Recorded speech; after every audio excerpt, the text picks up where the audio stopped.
کوئی پوچھتا ہے کہ آپ لوگ کون، ہم کہتے ہیں کہ سید، تو وہ کہتے ہیں کہ سیدوں پہ آگ حرام ہے تو آگ ہاتھ نہیں جلتے، تو ان کو کیا جواب دیا؟ یہی جواب کے مطلب ایسا کچھ نہیں ہے. آپ دلیل تو وہ دے گا نا جو دعویٰ کر رہا ہے.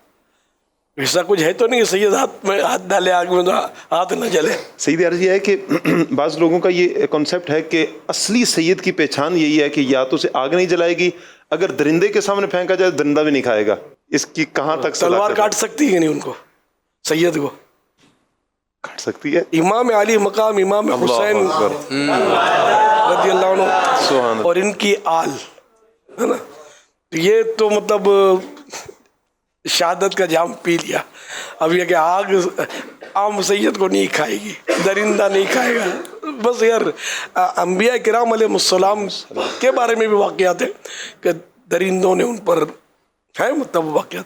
ایسی ان باتوں میں کوئی وزن نہیں ہے، ورنہ پھر کوئی سید ہے ہی نہیں نا. اس کا مطلب انکار کرو کہ کوئی سید کا وجود ہی نہیں ہے. کسوٹی میں رکھیں گے تو ظاہر ہے کہ جانور درندہ تو حملہ کر سکتا ہے نا. وہ اہل اللہ کے واقعات ہیں، تو پھر ان کا سید ہونا ضروری نہیں ہے. آگ میں ہاتھ نہیں پورے جانے کے واقعات ہیں، آگ میں وہ باہر نکلنے کے، اور یہ ان کی کرامتیں ہیں. ہر سید کو با کرامت تو کوئی بھی نہیں کہے گا نا.